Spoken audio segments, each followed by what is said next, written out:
dessa aqui. De todas as tribos, povos e raças, muitos virão te louvar. De tantas culturas, línguas e nações, no tempo e no espaço virão te adorar. Conhece? Bendito seja sempre o Cordeiro, Filho de Deus, raiz de Davi. Bendito seja o seu santo nome, Cristo Jesus, presente aqui.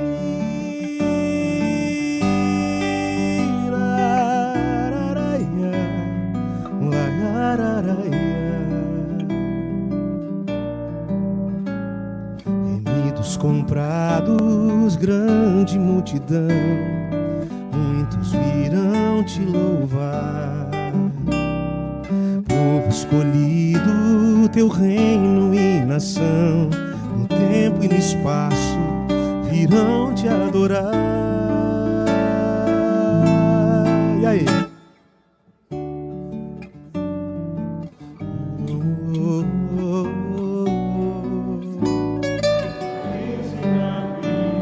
Bendito seja o teu santo nome,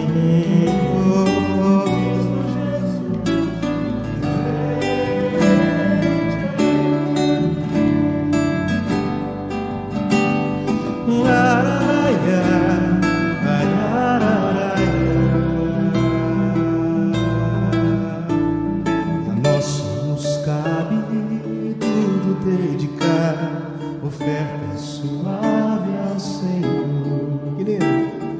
Dons e talentos queremos consagrar, a vida no teu altar. Pra quê?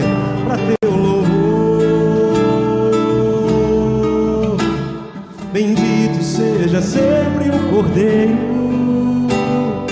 Filho de Deus, raiz de Davi. Bendito seja o seu santo nome, Cristo Jesus, presente aqui. Cristo Jesus, presente aqui.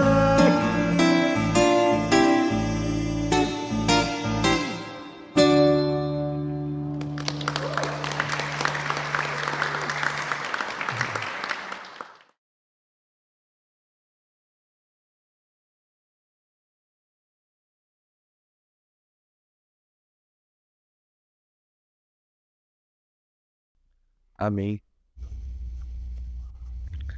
Convido vocês a abrir a palavra do Senhor no livro de Atos, dando sequência à exposição panorâmica deste livro. Panorâmica porque não tenho aprofundado cada tópico e cada situação que ele apresenta.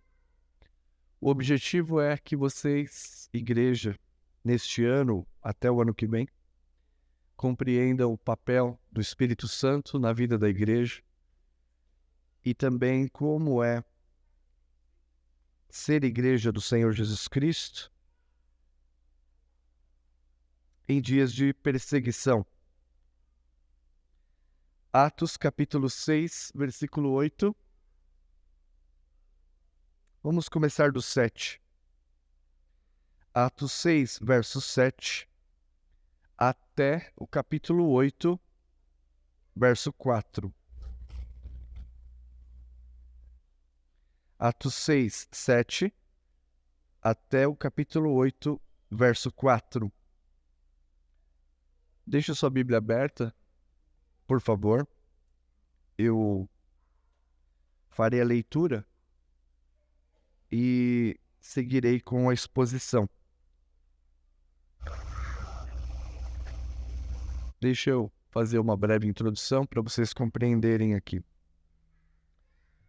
Os apóstolos receberam a ordem de Jesus. Atos capítulo 1, verso 8. Sereis minhas testemunhas tanto em Jerusalém como em toda a Judéia, Samaria e até os confins da terra. Recebereis poder, e então sereis minhas testemunhas, tanto em Jerusalém como em toda a Judéia, Samaria e até os confins da terra. Esta foi a ordem de Jesus aos seus discípulos antes da sua ascensão ao céu. Neste livro de Atos, Lucas descreve o avanço da pregação do Evangelho e o crescimento da igreja por meio do ministério apostólico. Mas não só através apostólico no sentido dos apóstolos, principalmente focando em Pedro e Paulo, mas também dos evangelistas, como veremos hoje. O diácono Estevão e, em sequência, o evangelista Filipe.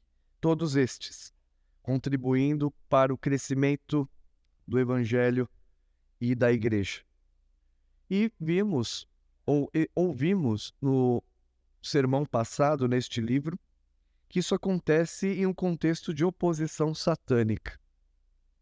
Vimos como a igreja estava ameaçada de divisões internas por causa da imoralidade de Ananias e Safira, também a própria perseguição, ainda incipiente, pequena, por parte do Sinédrio, e também por conta das distrações que se propõem a substituir a pregação do Evangelho. Então, é um contexto de oposição satânica e entre as ciladas de Satanás, para que o Evangelho não prospere, está a perseguição com violência física. E o assunto e o texto que temos hoje refere-se ao primeiro mártir da igreja cristã. A primeira testemunha, a palavra testemunha significa martírios. O primeiro mártir da igreja, que é Estevão. Continuando a exposição panorâmica e aproveitando que estamos consagrando este dia, esta manhã, para orar em favor da igreja perseguida, daqui a pouco na escola dominical também, o foco da mensagem de hoje é este: a perseguição à igreja e a expansão do Evangelho. Na verdade, a partir do capítulo 2, vocês estão percebendo que a maneira que eu estou dividindo este livro segue um padrão. Começa com crescimento da igreja, perseguição e termina com a mensagem de que a igreja está crescendo. Perseguição à igreja e a expansão do Evangelho. O objetivo é encorajar a cada um a missão com confiança. Deus nos deu uma missão. Não foi dada apenas aos apóstolos, mas a todos os cristãos. Vocês devem continuar a missão certos que, na provisão do Senhor, teremos todas as condições de pregar e fazer avançar a salvação no nome de Jesus. E a palavra que deve ser compreendida, antes de tudo aqui, é a providência de Deus. Como a morte de alguém querido em uma execução tão violenta como pedradas pode contribuir para a expansão do reino dos céus. Aos nossos olhos ficamos escandalizados, mas diante dos olhos de Deus, em sua providência, conduz até mesmo essas coisas terríveis, incompreensíveis, vividas pela igreja perseguida, de modo que a semente do Evangelho prospere. Diante disso, então, vamos compreender esta passagem. Quero ler com vocês o capítulo 6, do 7 ao 15, para entendermos o contexto. crescia a palavra de Deus em Jerusalém e se multiplicava o número dos discípulos. Também muitíssimos sacerdotes obedeciam à fé. Estevão, cheio da graça e do poder, fazia prodígios e grandes sinais entre o povo. Levantaram-se, porém, alguns dos que eram da sinagoga chamada dos libertos, dos sirineus, dos alexandrinos e dos da Sicília e Ásia, e discutiam com Estevão. E não podiam resistir à sabedoria do Espírito pelo qual ele falava. Então, subornaram homens que dissessem: temos ouvido que este homem proferir blasfêmias contra Moisés e contra Deus. Subvelaram o povo, os anciãos e os escribas, e investindo o arrebataram, levando-o ao sinédrio. Apresentaram testemunhas falsas que depuseram: este homem não cessa de falar contra o lugar santo e contra a lei, porque temos ouvido dizer que este Jesus, o Nazareno, destruirá este lugar e mudará os costumes que Moisés nos deu. Todos os que estavam assentados no sinédrio, fitando os olhos em Estevão, viram o rosto como se fosse de um anjo. Estevão é um dos diáconos eleitos pela igreja e é descrito como cheio do poder e de graça, um homem cheio do Espírito Santo. Agora, vemos que ele faz sinais e prodígios, levando o evangelho, mas ao mesmo tempo incomodando. Nesse contexto, eu quero mostrar a vocês a perseguição injusta a Estevão, que era um dos líderes da igreja, um diácono corajoso, intrépido, na palavra e em poder. Nós vimos aqui no versículo 7 que a igreja crescia em Jerusalém. Isso é importante destacar. Que Estevão, então, realizava com poder prodígios e sinais pelo Espírito Santo. Veja que não foram apenas os apóstolos do grupo dos 12 que receberam este dom. E, diante dos embates com relação à verdade, este grupo está aqui no versículo 9, que não é fácil de ser interpretado. A sinagoga chamada dos libertos, estes libertos eram judeus de fala grega que haviam sido libertados de escravidão. Só que não há consenso se era uma sinagoga composta por 4 etnias ou se eram 4 sinagogas diferentes. Do jeito que está aqui no nossa versão, dá a entender de que eram 4 etnias diferentes que compunham a sinagoga dos libertos. Mas há outras possibilidades. Estes homens, então, judeus de fala grega, começam a perseguir Estevão. E como se caracteriza a perseguição a este líder da igreja? Suborno, mentira e processo sob falsa acusação de blasfêmia.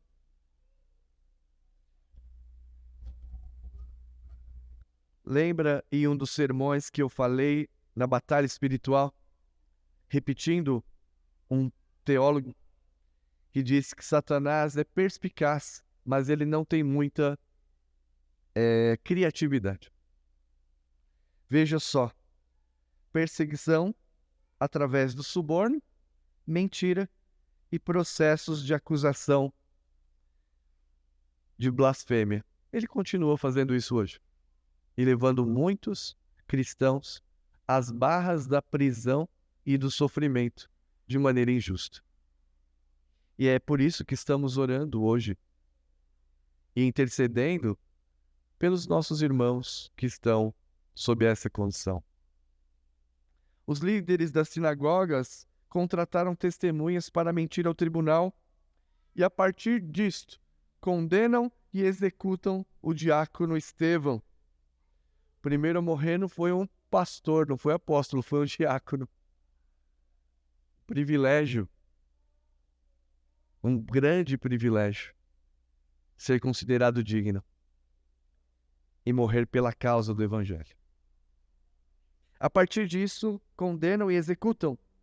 Em resumo, a mentira que propagavam era que Estevão pregava a demolição dos símbolos institucionais. Este era um dos pontos. Que Estevão pregava a destruição dos símbolos institucionais. Quais os símbolos? O templo, fundamentalmente, e o próprio Sinédrio, que era o tribunal de julgamento dos judeus. Instituições caríssimas. Por isso ele é imediatamente interpelado.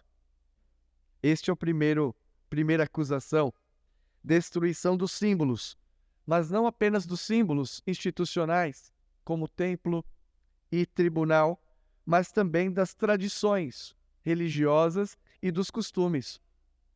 Ou seja, da interpretação dos judeus, amplamente vivida e propagada. Ou seja, que o próprio Estevão era contra Moisés e contra a lei. E em seu discurso, que nós veremos agora, ele ataca esses dois pontos. Então, aqui na exposição, os capítulos 7, versos 1 a 50, nós temos o discurso de defesa de Estevão. Maior, vamos dizer assim, sermão registrado na Bíblia. Não foi Paulo quem pregou, foi um diácono, cheio do Espírito Santo. Então aqui nós temos o discurso de defesa, e ele tem dois argumentos, que por causa do tempo vou sintetizar, resumir. Primeiro argumento: Deus não está restrito a um templo, porque ele citará que ele está no céu e a terra é o estrado dos seus pés, é o seu tapete. E nenhum templo pode contê-lo. Esse é o primeiro argumento da sua defesa. E o segundo argumento é um ataque, de que as autoridades que o interpelavam eram, na verdade, como seus antepassados. Eles, sim, desprezavam a lei e condenavam os profetas de Deus à morte. Então, são esses dois pontos. Deus não está restrito ao templo e, na verdade, as autoridades que o estavam interrogando eram como seus antepassados, desprezavam a lei e condenavam os profetas de Deus. Antes de entrar aqui no sermão, de analisar e pregar esta passagem aqui, eu quero que você se lembre de alguns aspectos importantes para entender a Bíblia e até o próprio livro de Atos, porque ele é composto de muitos sermões. Então, eu quero que vocês se lembrem que os discípulos, os pregadores, conectam a nova aliança, a antiga aliança, à mensagem cristã. Eles conectam o que foi revelado no Antigo Testamento com o que é revelado no Novo Testamento. E basicamente o significado, a conexão que fazem é que toda a história aponta para Jesus. Toda a história aponta para Jesus.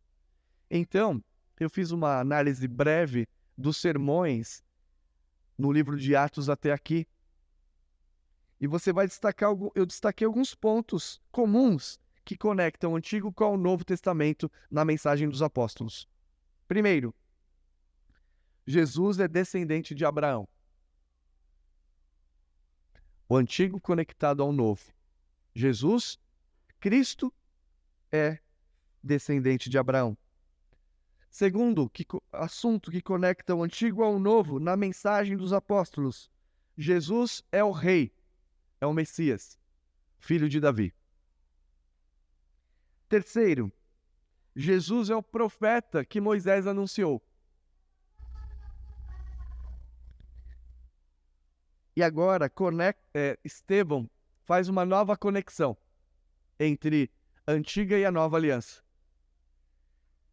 Estevão conecta Jesus ao significado final do templo e da lei.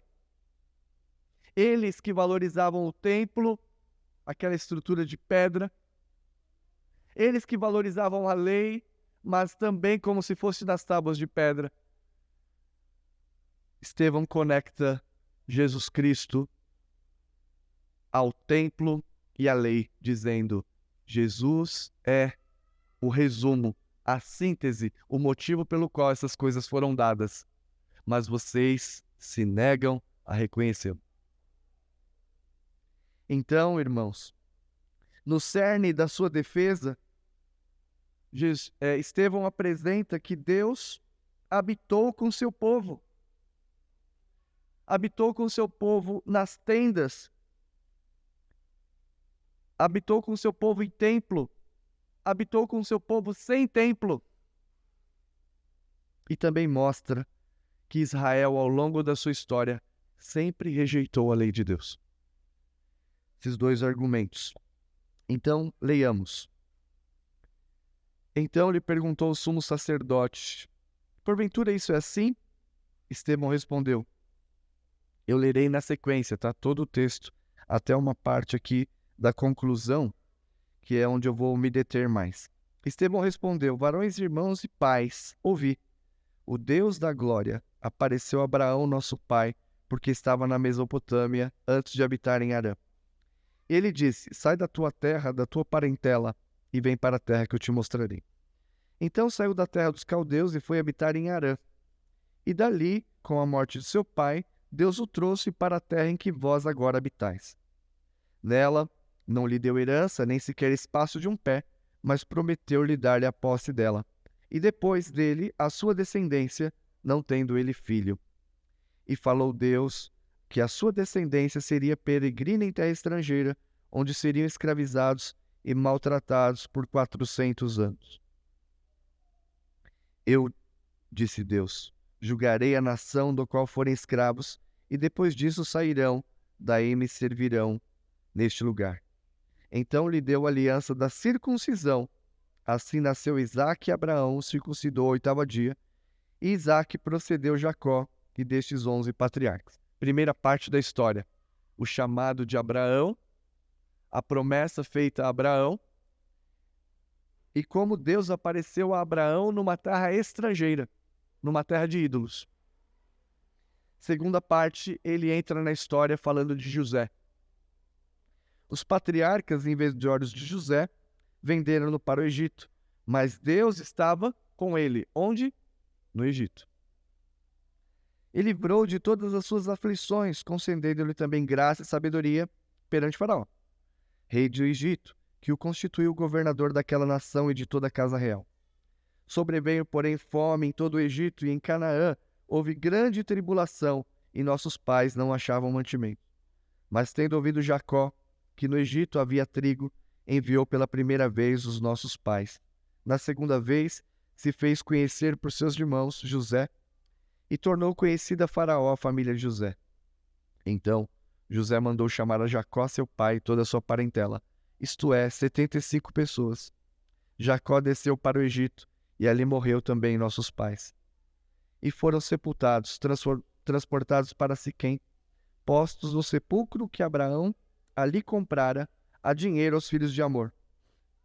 Como, porém, se aproximasse o tempo da promessa que Deus jurou a Abraão, o povo cresceu e se multiplicou no Egito, até que se levantou ali outro rei que não conhecia José. Este rei tratou com astúcia em nossa raça e torturou os nossos pais a ponto de forçá-los a enjeitar seus filhos para que não sobrevivessem. Deus estava com Abraão no seu chamado, em Ur dos Caldeus, uma terra de deuses estranhos. Deus estava com José, numa terra estrangeira de ídolos, no Egito. Continua agora com Moisés. Por esse tempo nasceu Moisés, que era formoso aos olhos de Deus. Por 3 meses ele foi mantido em casa de seu pai, e quando foi exposto à filha de Faraó, recolheu e criou como seu próprio filho.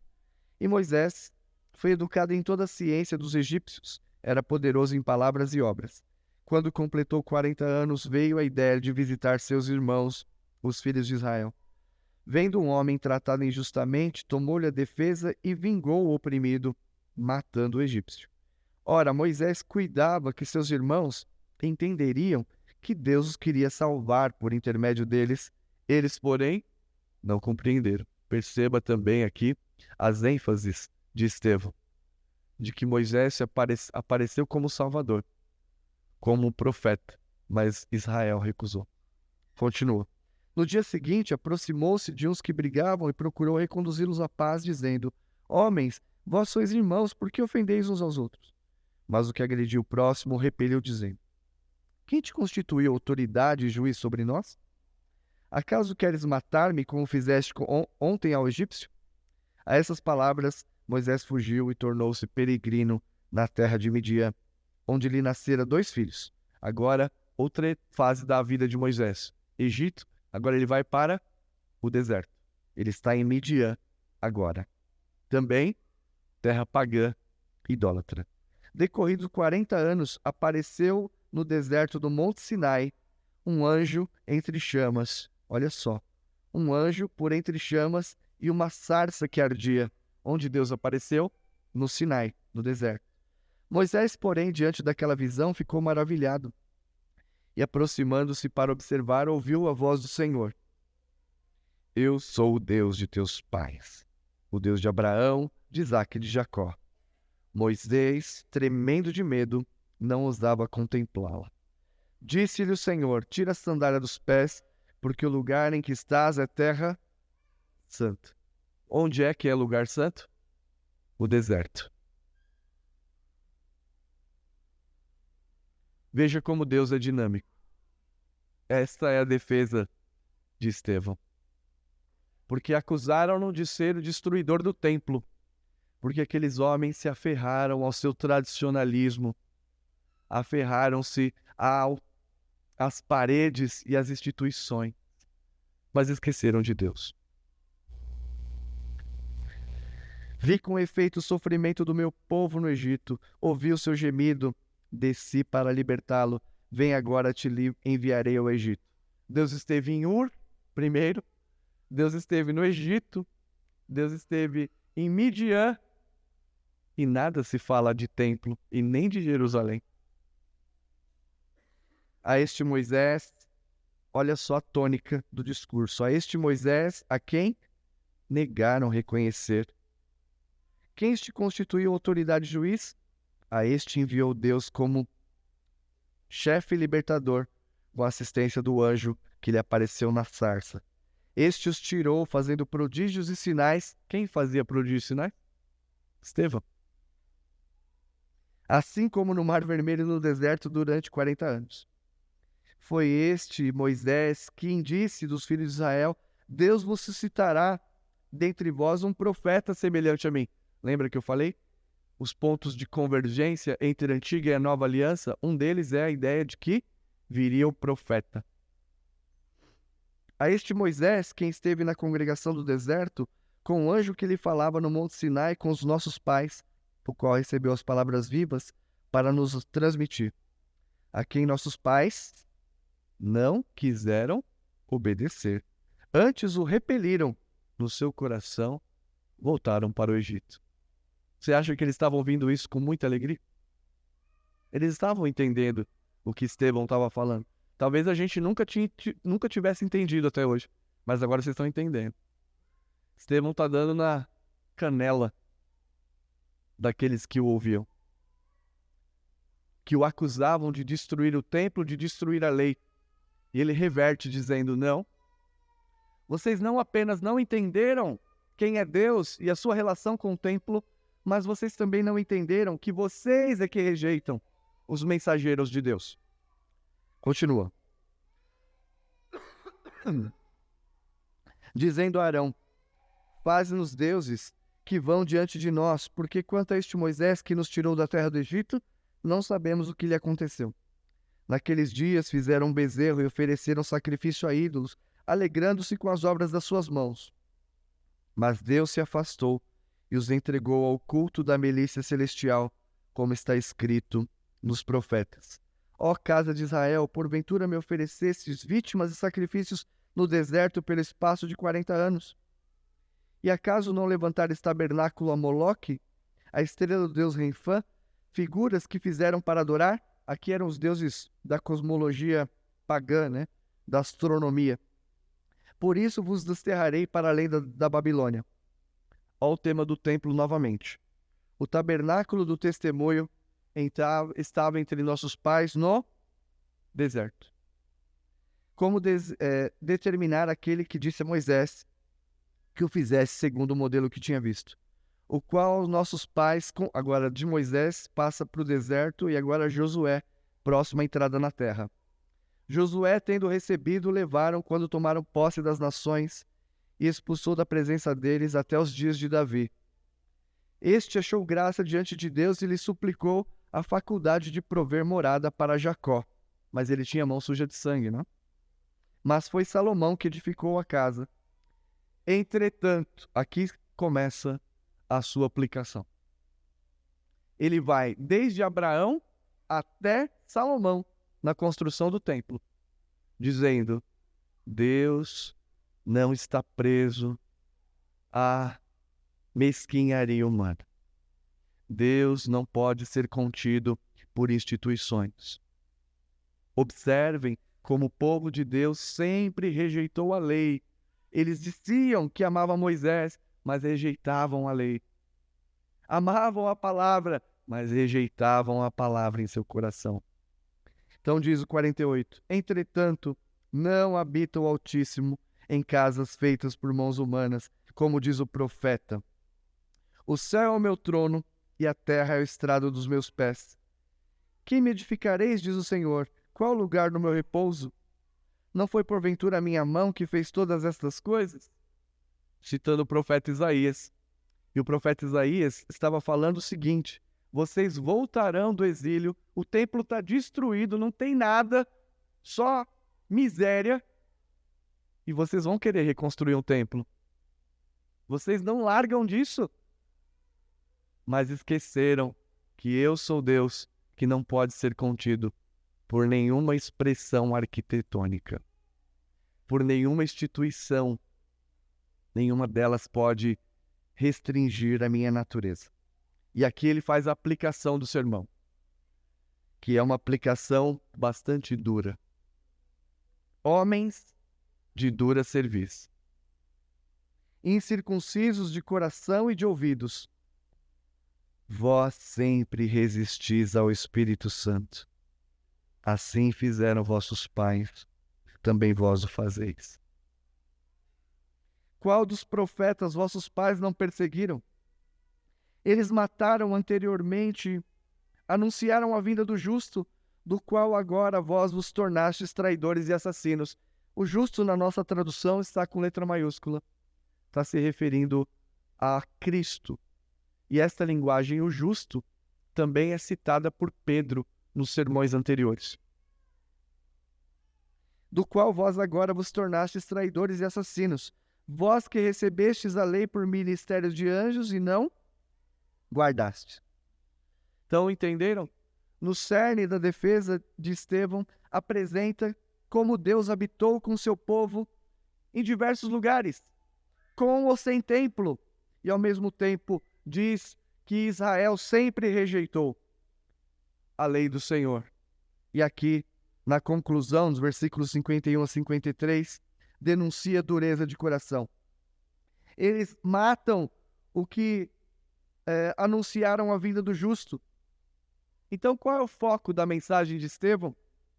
Demonstrar que os judeus imitavam os seus antepassados na prática de matar os profetas de Deus. Nos seus lábios, eles têm a lei, mas em seu coração eles têm um ódio terrível por Deus. Você também deve pensar sobre a sua própria vida nisso.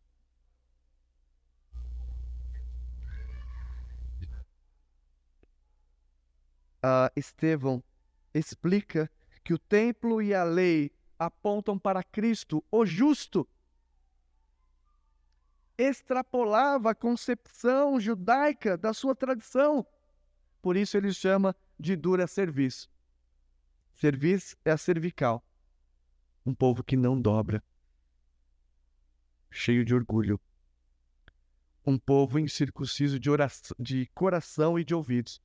Eles tinham o selo da aliança em seus corpos, externamente. Mas o seu coração e o seu ouvido não tinham sido salvos. Lembre-se que a circuncisão tinha um símbolo, Quando você cortava a carne do prepúcio, era como se você extirpasse o pecado, como se você levasse embora o coração de pedra. Mas eles tinham o sinal e selo da aliança apenas em seus corpos. O seu coração e o seu ouvido continuava sem conversão.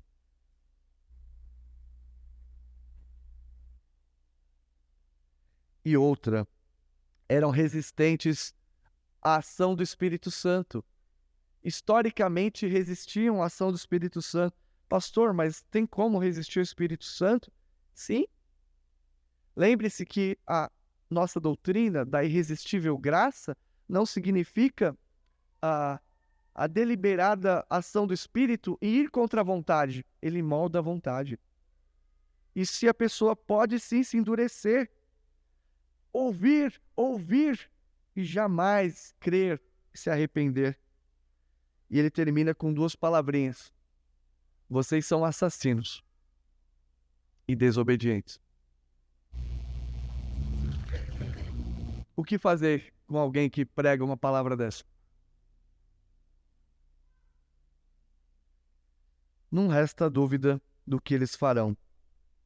Versículos 54 a 60, temos então o martírio de Estevão.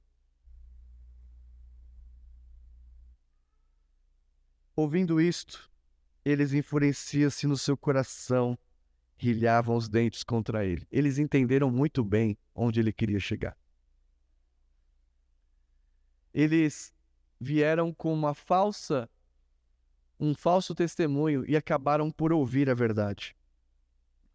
Mas Estevão, cheio do Espírito Santo, fitou os olhos no céu e viu a glória de Deus e Jesus, que estava à sua direita. E ele disse: Eis que vejo os céus abertos e o Filho do Homem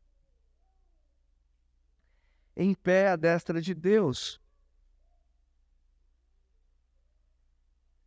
Eles, porém, clamando em alta voz, tamparam os ouvidos e unânimes arremessaram contra ele, e lançando-o fora da cidade, o apedrejaram.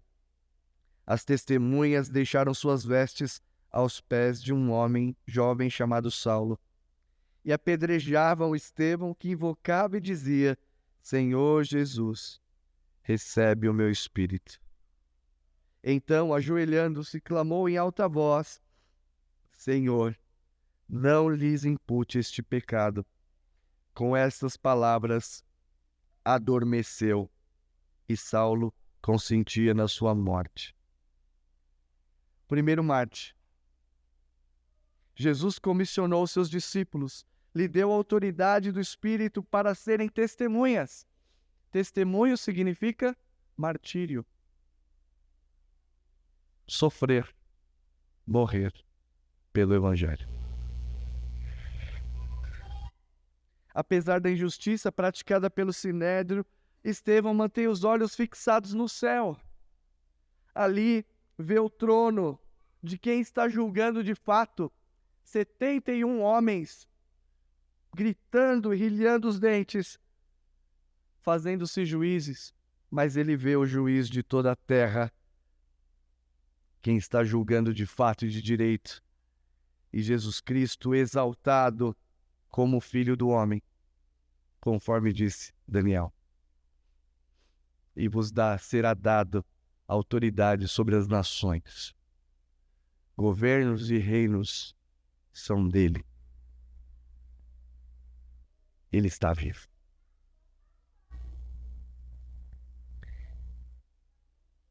Ele virá com poder e muita glória, e ele mesmo disse: Eu sou o Filho do Homem, e vocês o verão à destra de Deus, cheio de glória. Estevão morre, está à beira da morte, e ele vê justamente aquilo que Jesus disse que o povo de Deus veria. Uma antecipação da sua glória, glória que será manifestada plenamente no último dia. Eles executam Estevão por apedrejamento. E no meio do tormento, Deus conforta e encoraja Estevão. Ele está de pé. A única passagem que Jesus está de pé. As outras ele está sentado, não é que ele está descansando, não. Ele está em pé. Provavelmente. Porque ele está intercedendo por Estevão. E porque ele vai receber Estevão. E quem sabe o receberá de pé, dizendo: Vinde, bendito do meu Pai. Entrai na posse do reino que vos está preparado desde antes da fundação do mundo.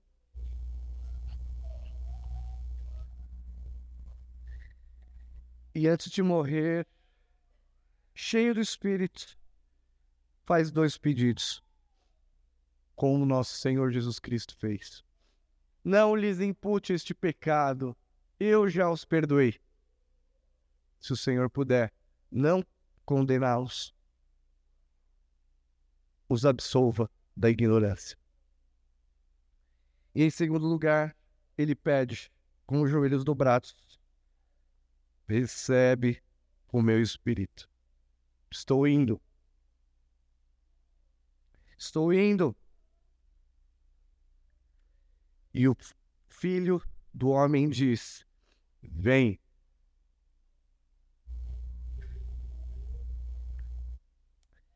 E o impulso missionário, tudo isto redunda em crescimento da igreja e do evangelho. Capítulo 8:1. E Saulo consentia na sua morte. Naquele dia levantou-se grande perseguição contra a igreja em Jerusalém, e todos, exceto os apóstolos, foram dispersos pela região da Judéia e Samaria. Alguns homens piedosos sepultaram Estevão, que fizeram pranto sobre ele. Saulo, porém, assolava a igreja, entrando pelas casas e arrastando os homens e mulheres, encerrava-os no cárcere. Entre mentes, os que eram dispersos iam por toda parte pregando a palavra. Jesus comissionou seus discípulos, lhe deu autoridade e poder para serem mártires. Agora a perseguição se torna sistemática. Todas as tentativas de conter o evangelho não foram capazes de suprimi-lo. Jerusalém está infestada com a doutrina do Cristo. Sacerdotes obedecem à fé. Agora é Deus quem envia a perseguição. E por ela, então, a igreja se espalha. E sereis minhas testemunhas tanto em Jerusalém, Samaria e os confins da terra. Você precisa se espalhar. E eu vou organizar isto, mandando e permitindo esta perseguição. A perseguição, na verdade, acabou por impulsionar o evangelho e disseminá-lo pelo mundo. Na sua providência, o Senhor Deus está operando na igreja, inclusive na igreja perseguida. Algumas aplicações. A primeira, Jesus alertou seus discípulos que eles seriam levados diante de tribunais injustos. Ele falou isso, que vocês seriam levados a tribunais injustos. Mas ele falou: não temais, porque o Espírito Santo vos fará lembrar as coisas que vos tenho dito. E isso aconteceu com Estevão. E aqui o tribunal, qualquer semelhança não é mera coincidência, julgou Estevão pelo que poderia acontecer e não pelos fatos. Não julgaram as palavras de Estevão, julgaram a interpretação de um grupo influente que se sentiu ameaçado. Basta isso, irmãos, para começarmos a ser perseguidos. E Jesus nos alertou que nós seríamos mesmo levados a tribunais injustos. E nós temos tido o privilégio de termos um país pacífico. mas há outros irmãos nossos que não têm esta paz, tranquilidade que nós temos aqui. E é por ele que temos orado. E é para eles que a igreja também deve condoer-se e ter programas de atendimento, de suporte aos nossos irmãos. Não são todos os missionários que passam por sofrimento, tá bom? Eu estou falando aqui de casos em que a igreja é perseguida, e é perseguida mesmo. Segunda aplicação: não importa o lugar e a situação, onde Deus está, o lugar é santo. Ur dos Caldeus, Egito, Monte Sinai em Midian, ou deserto, onde ele está, tira a sandália dos pés, porque é santo. O templo era apenas um modo de expressão. Não deveria restringir Deus nos limites humanos. E é um alerta para nós, cristãos ocidentais, presbiterianos, para tomarmos cuidado para não engessar Deus em nossas aspirações e ministérios. Não engessar Deus em nossas instituições. A igreja no mundo tem muitas diferenças. A arquitetura, igrejas grandes, pequenas, em casa, sem parede. Formação cultural diferente, liturgias. Tem igreja que usa tambor, berimbau. Tem igreja que dança na África.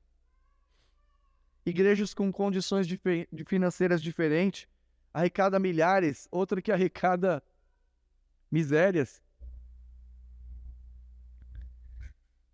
Graus de liberdade diferente.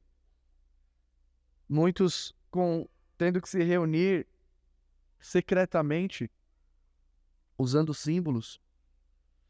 Deus estava com os filhos em Ur dos Caldeus, em Canaã, no Egito, em Midian, no deserto. Esta era a mensagem de Estevão. Vimos a sua glória, glória como do unigênito do Pai. E o Verbo se fez carne e habitou entre nós. O Senhor, e aqui ele antecipa até o apóstolo Paulo, o Senhor alcançaria outras nações, salvaria outros povos, não estava preso ao tradicionalismo judaico. Como diz o Dr. Stott, o Deus de Israel é um Deus peregrino, que não se restringe a um lugar. Nenhum edifício pode confiná-lo ou impedir a sua ação. Jesus Cristo é o fim da lei e o templo. Essas instituições encontram significado somente nele. Onde Deus está, o lugar é santo. E em último lugar, última aplicação, sermão um pouco mais longo. A perseguição aumenta e os perseguidos pregam a palavra por onde são empurrados. Qual é o impacto da pregação de Estevão sobre os seus ouvintes? Veja, um homem cheio do Espírito Santo que pregou a verdade. Quantos se converteram? Até onde está o registro, nenhum. Podemos pensar numa pergunta aqui, conjectural. Qual é o impacto dessa pregação no jovem Saulo, que seria o maior pregador da história da época? A primeira vez que Saulo ouviu o evangelho, com certeza deve ter ficado perplexo. Como pode esse homem falar com essa empáfia e ter a coragem de morrer na minha frente por causa desse Cristo? Como pode? Talvez numa crise existencial, voltando para Damasco, refletindo sobre isso. Fala, olha, eu nunca tinha visto isso antes. Ainda que perseguindo, ainda que maltratando, prendendo, aquela semente estava ali. E ele presenciou a morte de Estevão e consentiu. As testemunhas falsas levaram para fora e colocaram a roupa aos pés de Saulo, que era o que pedia a lei de Moisés. Apedrejamento. E ele olhava tudo aquilo. Qual o impacto desse sermão sobre Saulo? Não sabemos. Mas ainda que todos resistam à pregação, se um ouvir, pode ser a mudança da história. Saulo provavelmente entendeu, mas com o tempo depois, o encontro com Cristo foi salvo. Vocês se lembram da conversão de Spurgeon? Um dia ele estava indo para a igreja dele e a neve caiu de tal forma que não teve como o ônibus continuar. Ele teve que entrar numa igrejinha, ele mesmo falando, de metodistas, e os metodistas eram avivados. Diz que até doía a cabeça o jeito que eles gritavam no culto. Mas eu não estou preocupado, não.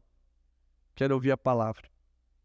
Ele era jovem, entre 13 e 15 anos, sentou na galeria da igreja e disse que tinha 10, 12 pessoas. E o pastor tinha faltado no dia, porque não dava para andar, era muito gelo. Quem pregou foi não sei se foi um diácono, né? Não fala, mas que era que alguém não sabia falar. Não sabia o inglês direito. E ele então ficou já duvidoso, falou, será que vai sair alguma coisa daí? E o pregador pregou um texto só, Isaías 45, 22. Olhai para mim e sede salvos. Diz que o pregador não tinha muita eloquência e não tinha muito argumento, só ficava repetindo o texto. E aí ele apontou o dedo para o Spurgeon na galeria e falou, você tem uma aparência muito triste. E vai continuar assim, se você não olhar para o meu texto e não olhar para a cruz. Diz que foi suficiente para ele se converter ali. O maior pregador do século XIX. Quais são os caminhos que Deus usa para o crescimento do Evangelho? Pertence a Ele. Mas uma coisa que Ele nos revelou, que Ele deve ser pregado a todas as nações. Que Deus os ajude. Amém.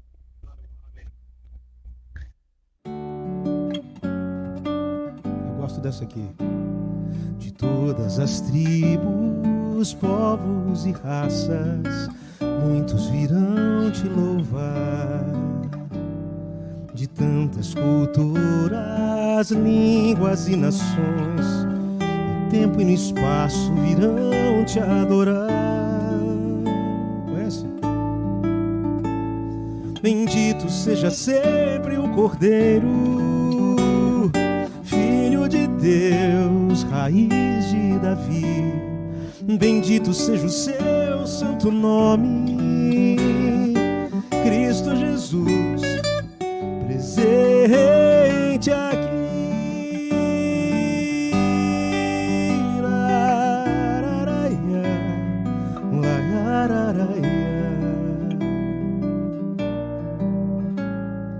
Remidos comprados, grande multidão, muitos virão te louvar.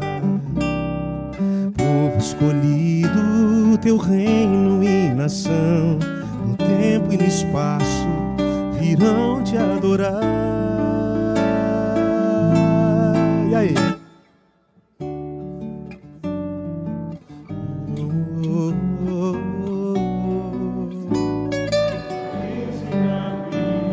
Bendito seja o teu santo nome,